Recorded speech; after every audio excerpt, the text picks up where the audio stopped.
성경에서 다윗은 예수 그리스도를 예표하는 대표적인 인물이기도 합니다. 그래서 다윗과 밧세바 이야기에서도 밧세바가 다윗을 유혹한 것으로 생각하는 사람들이 많이 있습니다. 즉 밧세바가 일부러 다윗이 보는 데서 목욕을 하여서 유혹했다는 것입니다. 그러나 성경을 자세히 읽어보시면 그것이 오해라는 것을 알 수 있습니다. 밧세바는 결코 다윗을 유혹하지 않았습니다.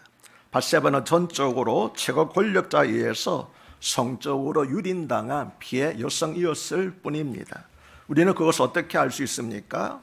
성경의 묘사를 통해서 알 수가 있습니다. 첫째로 2절을 보시면은 저녁 때에 다윗이 그의 침상에서 일어나 왕궁 옥상에서 거닐다가 그곳에서 보니 한 여인이 목욕을 하는데 심히 아름다워 보이는지라고 말씀합니다.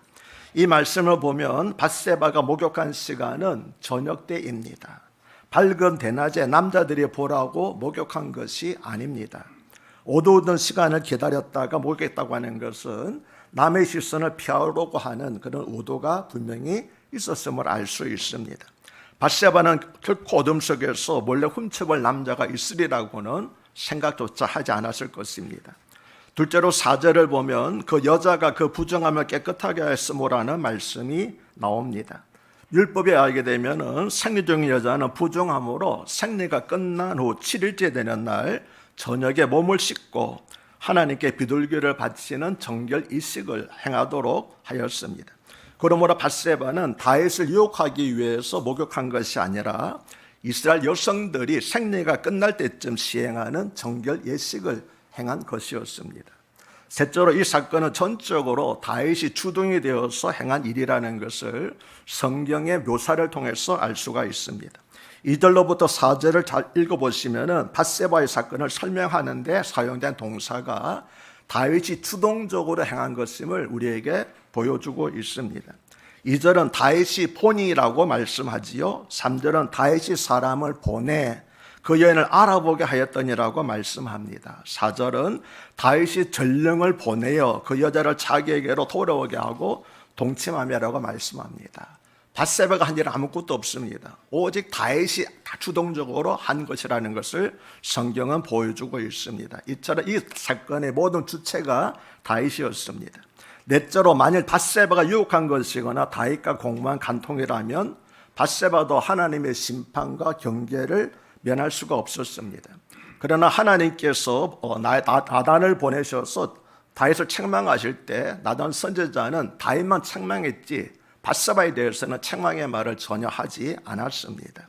간음은 행위 대상자의 남녀 모두에게 책임이 있지만 11개의 저자는 밧세바가 아니라 다윗에게만 그의 책임을 돌리고 있습니다. 왜냐하면 11개의 저자는 이 사건을 왕의 권력과 지위를 남용한 성범죄 행위로 간주했기 때문입니다. 그러므로 성경이 정죄하지 않은 밧세바를 우리가 마치 무슨 대단히 의로운 사람인 것처럼 정죄해서는 결코 안 되는 것입니다. 사실 밧세바는 4번의 폭력을 경험하였습니다. 첫째는 왕이라는 권력자에 의해서 강간을 당했지요. 둘째는 그 범인에 의해서 남편이 죽임을 당했습니다. 셋째는 그 범인과 억지로 결혼해야 했습니다. 네 번째는 하나님의 징계로 범인이 죽는 것이 아니라 그 사이에 난 아들이 죽었습니다. 어떻게 생각하면 밧세바는 하나님도 나에게 폭력을 가했다고 생각할지 모르겠습니다. 그래서 학자들은 밧세바가 4번의 폭력을 경험했다라고 그렇게 말하고 있습니다. 이처럼 밧세바는 다윗의 정욕에 의해서 희생당한 여자였고 자신의 남편을 죽이는 원수와 부부가 되어서 살아야 했던 비극의 여인이었으며 권력에 의해서 침묵을 강요당한 불행한 여인이었습니다. 물론 밧세바가 다윗의 성폭력에 끝까지 대항하여 거부했다고 말할 수도 있겠습니다. 그러나 성폭력을 행한 자는 최고 권력자인 이스라엘의 왕이었습니다. 더구나 당시에는 여성들이 대부분 10대 결혼을 했는데 밧세바가 아직 아이가 없는 것을 보면 학자들은 밧세바의 나이가 많아봐야 10대 중반에서 후반일 것이라고 추측하고 있습니다. 다시 말하면 많은 나이가 아니고 여전히 어린 나이의 밧세바였습니다. 이런 어린 밧세바에게 엄중한 책임을 묻기는 어렵지 않겠습니까? 다윗이 전령을 보내서 밧세바를 왕고로 오라고 했을 때도 밧세바는 다윗에게 달려간 것이 아니라 혹시 남편에게, 전쟁에 나가 남편에게 무슨 병고라도 있을까 하는 걱정하는 마음에 단걸음에 달려갔을 것입니다. 이 사건이 전적으로 다윗에게 책임이 있다고 하는 또 하나의 증거는 밧세바의 외할아버지이자 다윗의 가장 충실한 참모였던 아히도벨이 압살롬의 반역에 가담한 것입니다. 즉 아히도벨은 어린 손녀를 유린한 다윗 왕에 대한 배신감 때문에 압살롬의 반역에 가담하였던 것입니다. 그러므로 여러분은 밧세바가 다윗을 유혹을 했다는 남성 중심의 성경 해석과 사회적 편견에 동의하지 마시기를 바랍니다. 만약 밧세바가 다윗을 유혹하여 간통한 부도덕한 유부녀였다면 어떻게 예수님의 족보에 이름을 기록한 4명의 여인 가운데 한 사람으로 기록될 수 있었겠습니까? 그러므로 결코 밧세바를 이상한 사람으로, 여인으로 생각하지 마시기를 바랍니다. 참고로 밧세바라는 이름은 맹세의 딸이라고 하는 뜻입니다. 이 이름을 통해서도 우리는 밧세바의 집안이 대대로 신앙의 집안이었을 것이라고 추측할 수 있습니다. 그런데 이처럼 피해자를 가해자로 만들고 가해자를 피해자로 만드는 잘못은 오늘날에도 빈번히 일어나고 있습니다. 가해자가 절대 권력자이고 피해자가 힘없는 사람일 경우에는 더욱 이런 일들이 비일비재하게 일어나고 있는 것입니다. 오늘 본문은 다윗의 인생에 있어서 분수령에 해당하는 사건입니다. 지금까지 다윗의 삶이 계속 오르막길이었다면 이 시간 이후에 다윗의 삶은 계속해서 내리막길이기 때문입니다. 지금까지 하나님께서는 다윗이 어디로 가든지 이기게 하셨습니다. 올해는 원수인 블레셋을 정복하였고 에돔을 파멸시켰습니다. 또 모압을 항복시키고 아람을 종으로 삼았습니다.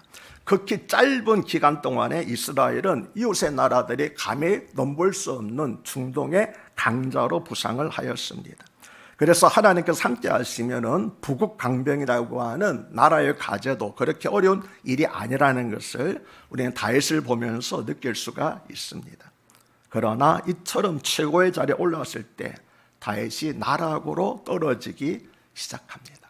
아차 하는 순간에 공든탑이 무너지기 시작한 것입니다. 아들들의 반란이 계속되었고 민심의 이반이 시작되었습니다.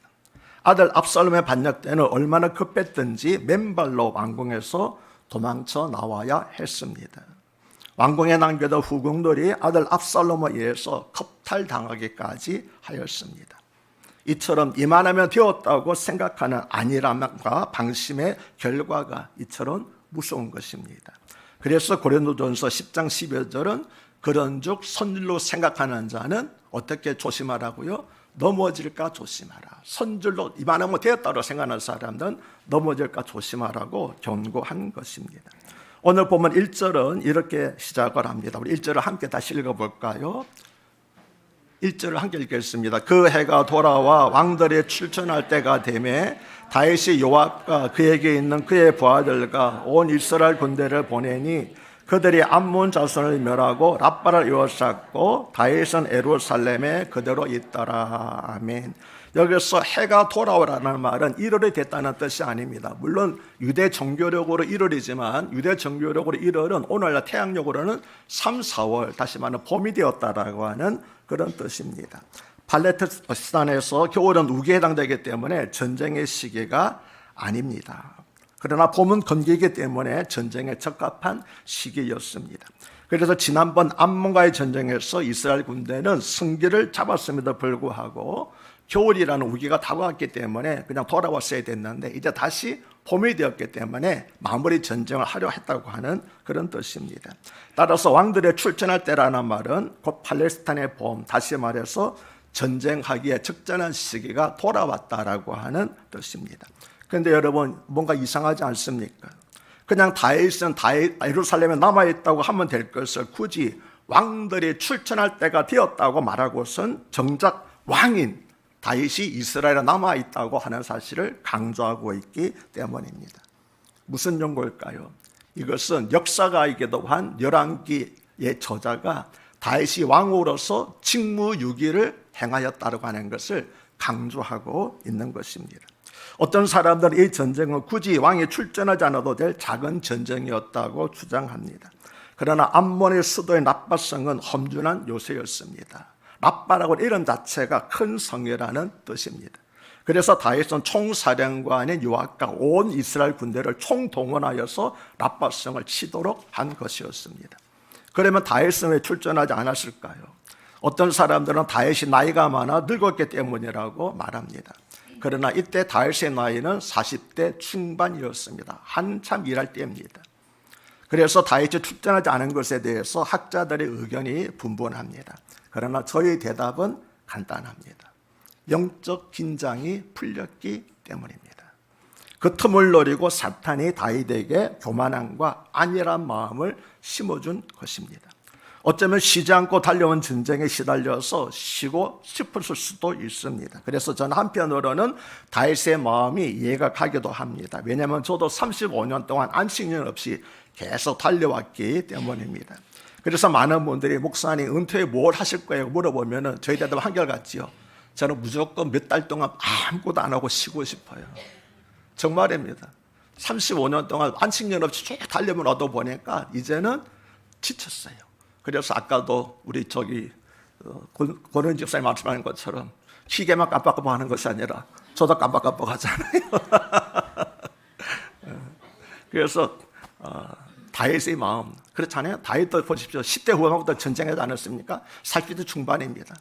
30년 동안 계속 쉬지 않고 전쟁을 해왔으니까 다윗 마음에 충분히 이해가 되지요.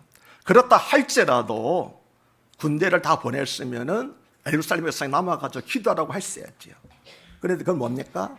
자기 부하 군대들은 다 전장터에 보내놓고 자기는 낮잠을 자고 있습니다. 이유가 무엇입니까? 영적 긴장이 풀렸다고밖에 말할 수가 없는 것입니다. 그리고 간교한 사탄이 이 틈을 놓칠 리가 없는 것이지요. 이처럼 당연히 자신이 있어야 할 자리에 있지 않을 때 인생의 위기가 시작됩니다. 가수에게 다음날 콘서트가 잡혀 있으면 오늘은 집에서 휴식을 취하거나 연습실에 있어야 되는데 술집에 가 있으니까 문제가 생기는 것입니다.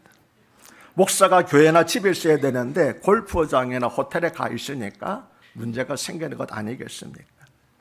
성도들도 마찬가지입니다. 그럼 여러분은 당연히 있어야 할 자리에 계십니까? 혹시 있어서는 안 될 자리에 가 있지는 않습니까? 2절은 저녁 때 다윗이 그의 침상에서 일어나 왕궁 옥상에서 거닐다가 그곳에서 보니 한 여인이 목욕을 하는데 심히 아름다워 보이는지라 라고 말씀을 합니다. 어떤 사람들은 어떻게 다윗이 멀리 떨어져 있는 밧세바의 모습을 볼 수 있겠느냐고 의문을 품습니다. 더구나 밝은 대낮도 아니고 오스라만 저녁에 말이지요. 그것은 밧세바의 남편의 우리아가 다윗의 37명의 용사 가운데 하나였다. 다시 말하면 다윗의 최측근 사람이었다는 것을 알 수가 있습니다. 그래서 다윗은 항상 우리아를 가까이 두고 싶었기 때문에 우리아의 집도 다윗과 왕궁과 가까이 있었다라고 학자들은 그렇게 추측을 하고 있습니다. 또 과거에 팔레스타인 땅은 땅이 좁은 것이었기 때문에 비록 왕궁이라 할지라도 민가와 거의 붙어 있었다고 합니다. 그래서 창세기 26장을 보면 이삭의 그의 아내 리브가를 껴안고 있는 것을 블레셋 왕 아비멜렉이 자기 집 창문을 통해서 보았습니다. 그러니까 우리가 생각하는 것처럼 왕궁이 여기 있고 민가가 막 떨어지는 것이 아니라 거의 붙어 있었기 때문에 밧세바를 다윗이 옥상에서 볼 수가 있었던 것입니다. 그런데 2절 후반부를 보면은 한 여인이 목욕을 하는데 심히 아름다워 보이는지라고 말씀을 합니다. 여러분 성경의 세심함을 주목하시기 바랍니다. 성경은 심히 아름다운지라 하고 말하지 않고 아름다워 보이는지라라고 말씀을 하고 있습니다. 이 표현은 창세기 3장 6절에 여자가 그 나무를 본즉 모금직도 하고 보암직도 하고 지혜롭게 할 만큼 탐스럽기도 한 나무인지라라는 말씀을 떠올리게 합니다. 실제 그렇다는 것이 아니라 욕망을 품고 보니까 그렇게 보였다는 거죠. 물론 밧세바가 아름다울 수도 있었습니다. 그러나 심히 아름다운 여인은 아니었던 것 같아요. 그런데 심히 아름다워 보였다는 것은 그가 욕망의 눈으로 바라보았을 때 그렇게 보였다고 하는 것을 강조하고 있습니다. 즉 정욕에 사로잡힌 다윗의 눈에는 심히 아름답게 보였다는 것이지요. 그래서 요한일서 2장 16절은 세상에 있는 모든 것이 육신의 정욕과 안목의 정욕과 이생의 자랑이니 다 아버지께로부터 온 것이 아니요 세상으로부터 온 것이냐라고 말씀을 합니다. 3절은 다윗이 사람을 보내 그 여인을 알아보게 하였더니 그가 아뢰되 그는 엘리암의 딸이요 햇사람 우리의 아내 밧세바가 아니니까 하니라고 말씀을 합니다. 이 말의 뉘앙스는요, 왕이 잘 아는 사람이 아닙니까? 라고 하는 그 뜻입니다. 그러면서 왕이 왜 잘 아는 사람인데 그 사람의 아내에 대해서 묻고 있습니까? 약간 의심 섞인, 그렇죠? 그런 마음으로 왕에게 반문하고 있는 것을 알 수가 있습니다. 그렇습니다. 그 여인은 친구의 아내였습니다. 그것도 다윗에게 충성을 맹세한 절친이었습니다. 그러나 다윗의 욕망은 걷잡을 수 없이 눈을 멀게 하여 그 여인이 이미 결혼했다는 것과 그리고 그녀가 누구인지 확인했음에도 불구하고 밧세바를 궁전으로 데려왔습니다. 이미 욕망의 덫에 사로잡힌 다윗에게는 그 여인을 차지하고자 하는 생각밖에는 없었던 것입니다. 이것이 무서운 것입니다. 우리가 욕망에 사로잡히게 되면 다른 모든 것 아무것도 보이지 않게 되는 것이지요. 4절은 다윗이 전령을 보내어 그 여자를 자기에게로 데려오게 하고 그 여자가 그 부정함을 깨끗하게 하였으므로 더불어 동침하며 그 여자가 자기 집으로 돌아가니라고 말씀을 합니다. 여러분 잘 아시는 것처럼 다윗은 항상 하나님에 대한 순종이 빠른 사람이었지요. 하나님을 향한 믿음의 결정을 하면 지체하지 않고 전력을 다하는 사람이 바로 다윗이었습니다. 안타깝게도 그의 기질은 순종뿐만 아니라 탈선하는데도 적용이 되었습니다. 다윗은 사탄은 우리의 장점을 알 뿐만 아니라 약점도 잘 압니다. 그렇기 때문에 다윗의 급한 마음을 이용한 것입니다. 밧세바를 취하는 일에도 누구보다 더 빠른 다윗의 기질이 발동했습니다. 여인을 얻어야겠다는 갈결정을 하자 빠르게 행동했습니다. 지체하지 않고 전력을 다했습니다. 성경은 이 어마어마한 사건을 군더더기 없이 딱 한 구절로 끝냈습니다. 그 여인에게 사람을 보내어 데려오게 하고 더불어 동참했다는 말로 전부입니다. 다윗의 행동이 너무 딱딱하지 않습니까? 둘이 나눈 대화도 없습니다. 서로 애정을 나누는 기미도 없습니다. 사건은 일순간이었고 그 시간은 금방 지나갔습니다. 그저 한순간의 욕정이었음을 깨닫는 데까지는 오래 걸리지 않았습니다. 하나님의 사람으로 세워지는 것은 상당히 어려운 일입니다. 반면에 나락으로 떨어지는 것은 성경 한 구절이면 충분합니다. 어떤 일이든 성공은 피나는 노력이 있어야 됩니다. 반면에 실패는 한두 번의 실수면 충분한 것입니다. 천하의 다윗도 이렇게 쉽게 무너진다면 누가 과연 나는 그렇지 않다고 장담할 수 있겠습니까? 그래서 우리는 항상 깨어있어 기도해야 하는 것입니다. 우리의 원수 마귀가 우는 사자처럼 산길자를 찾아서 돌아다니고 있기 때문입니다. 5절은 그 여인이 임신함에 사람을 보내 다윗에게 말하 이르되 내가 임신하였나이다 하더라고 말씀을 합니다. 임신했다는 소식이 어떤 사람에게는 더없이 기쁜 소식이 되겠지만 다윗과 밧세바에게는 청청병력과도 같은 소식이었을 것입니다. 만약 밧세바가 임신하지 않았더라면 다윗의 범죄는 감쪽같이 숨겨질 수 있었습니다. 그런데 사랑하는 여러분, 밧세바가 임신한 것은 결코 우연이 아닙니다. 뭐 임신할 수 있지 그게 아닙니다. 왜냐하면 밧세바와 다윗이 동침한 것이 언제입니까? 생리가 끝난 다음입니다. 생리가 끝난 다음이라고 분명히 말하고 있잖아요. 그런데 덜컥 임신이 되었습니다. 계산을 잘못했을까요? 아닙니다. 하나님께서 다윗의 범죄가 만천에 드러나도록 하나님께서 역사하신 것입니다. 하나님께서는 태를 막으시는 분도 하시겠지만 태도 여시는 분이십니다. 아멘이십니까? 그래서 생리가 끝났지만 하나님께서는 오히려 임신하게 하신 것입니다. 왜요? 그로 말미암아 다윗의 죄악이 폭로되도록 하신 것입니다. 사랑하는 여러분 꼭 기억하시기 바랍니다. 사람의 눈은 속을 수 있어도 하나님의 눈은 결코 속을 수 없습니다. 우리가 밀실에서 은밀히 행하는 범죄를 하나님은 다 보고 계시기 때문입니다. 일이 이렇게 되었으면 다윗은 하나님께 정직하게 용서를 구하고 밧세바의 남편은 우리아에게도 솔직하게 용서를 구해야 했을 것입니다. 하지만 다윗은 그 죄를 덮어버리려고만 했습니다. 그는 교활하게 전쟁에 나가 있던 우리아를 불러들여서 밧세바와 동침하게 하려고 시도했습니다. 그래서 밧세바가 임신한 아이를 우리아의 아이로 만들 계획이었습니다. 그러나 우리아는 자신의 상관인 요압과 다른 동료 군인들이 적과 싸우고 있는데 어떻게 자기만 아내와 잘 수 있겠는다고 거절하면서 결코 집에 들어가지를 않았습니다. 다급해진 다윗은 요압에게 몰래 편지를 보내서 우리아를 맹렬한 싸움에 앞세워두고 다른 사람들은 뒤로 물러가서 그로 말미암아 맞아 죽게 하라고 지시를 했습니다. 다윗은 간음죄를 덮기 위해서 더 큰 살인 교세죄까지 범한 것이었습니다. 그뿐만 아니라 다윗은 우리아의 전설을 보고하러 온 군사에게 너는 요압에게 이같이 말하기를 이 일로 걱정하지 마라. 칼은 이 사람이나 저 사람이나 다 삼키느니라.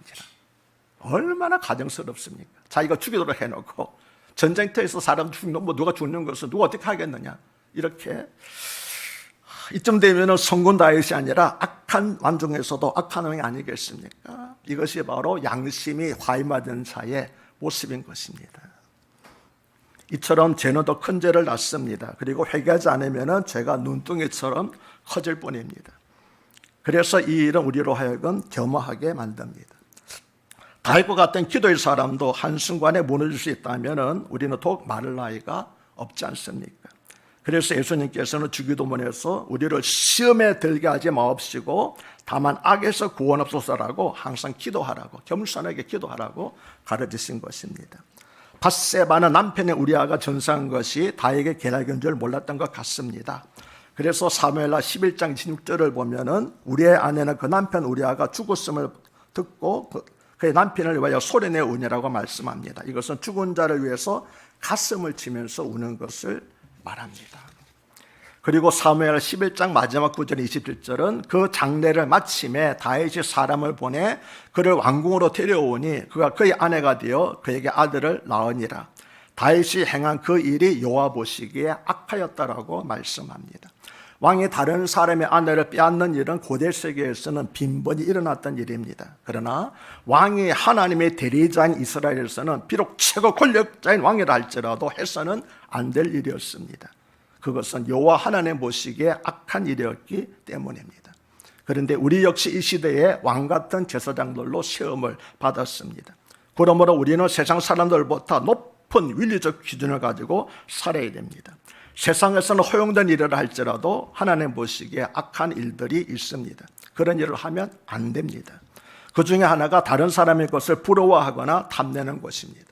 세상에서는 탐심이 죄가 아닙니다. 그러나 하나님의 백성들에게는 탐심은 곧 우상숭배와 같은 것입니다. 그럼 어떻게 해야 됩니까? 하나님께서 주신 것으로 만족하는 것입니다. 나중에 하나님께서 바다에 다윗 꽂으시기를 네가 뭐 부족했느냐 그런 걸 주지 않겠느냐. 조강지처럼 만족하면 되지.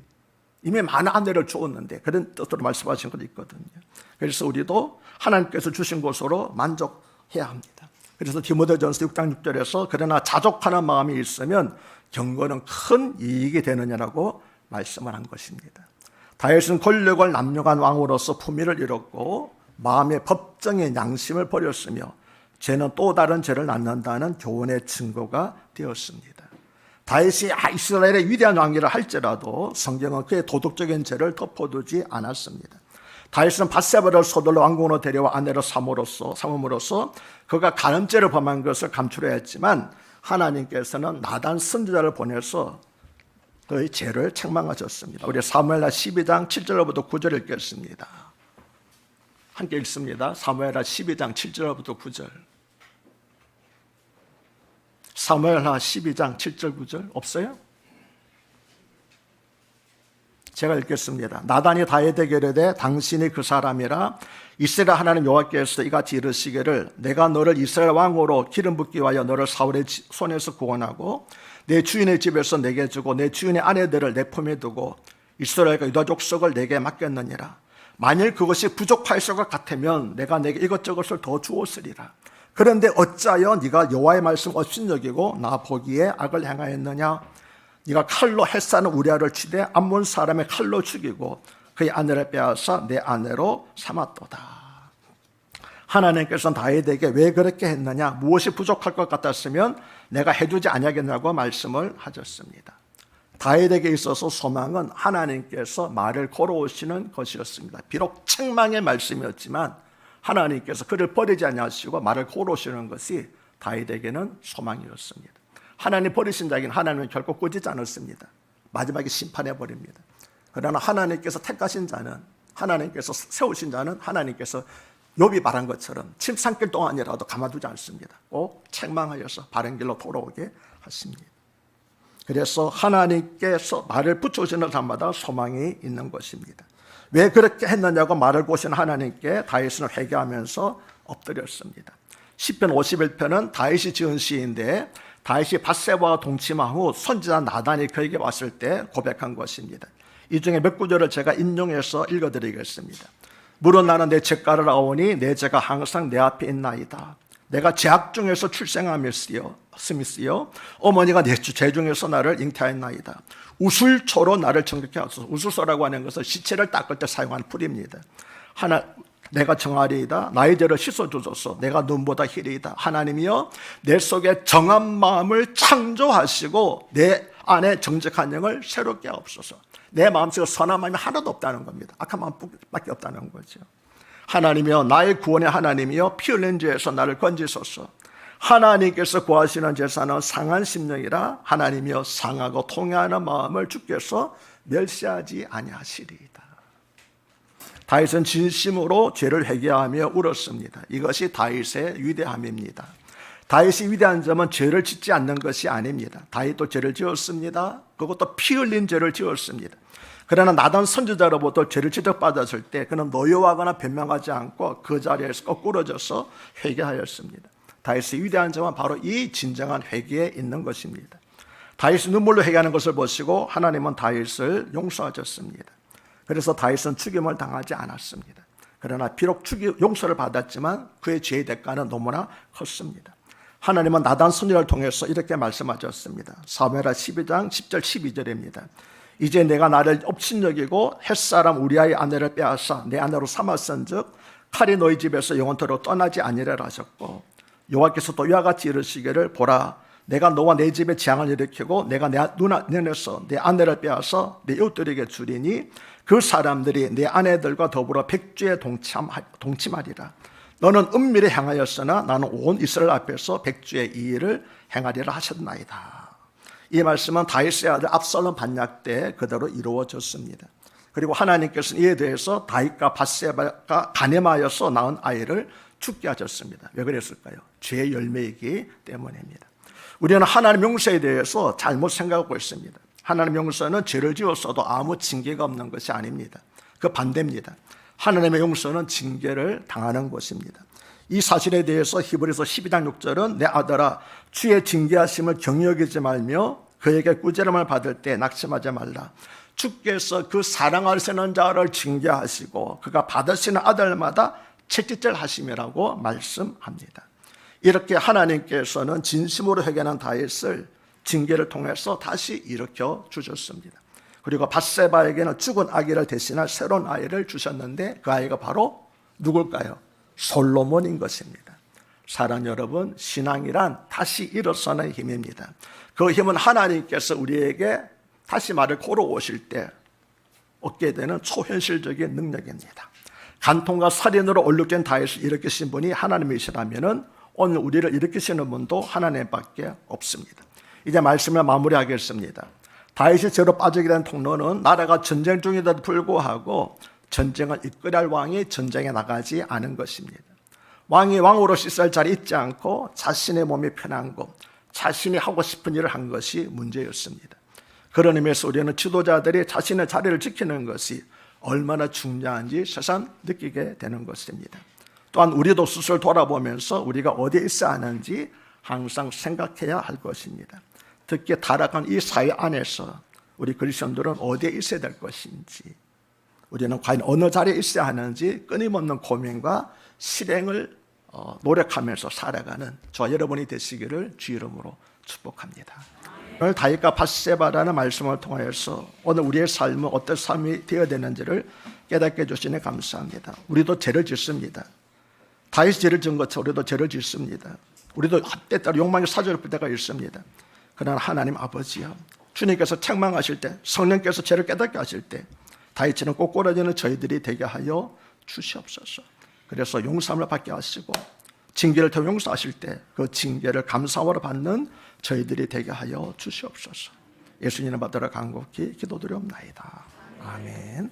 감사합니다. 우리 다 함께 오늘은 봉헌송을 특별히 특송으로 하겠습니다. 우리 시편 71편의 어느 노인의 기도라고 하는 특송인데 신오이 중창단이 특별히 헌금 특송을 하겠습니다.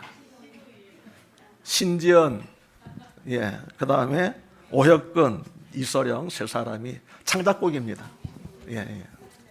창작곡으로 그렇습니다. 네, 준비하는 동안 저희가 이제 벌써 두 번째 자작곡을 이렇게 발표를 하게 되었는데요. 이번 주제는 시편 71편의 말씀을 묵상하면서 만들게 되었습니다.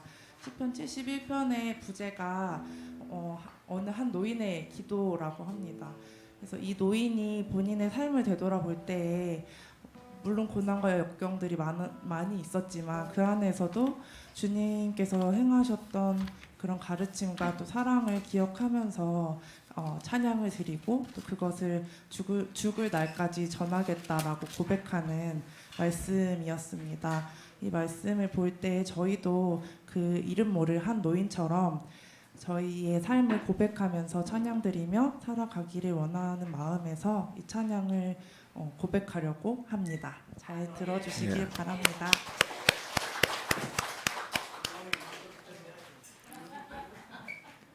자, 많은 창작곡이 나올 수 있도록 기대해 주시고 격려해 주시기 바랍니다.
우리 교회 은근히 재주꾼들이 많죠.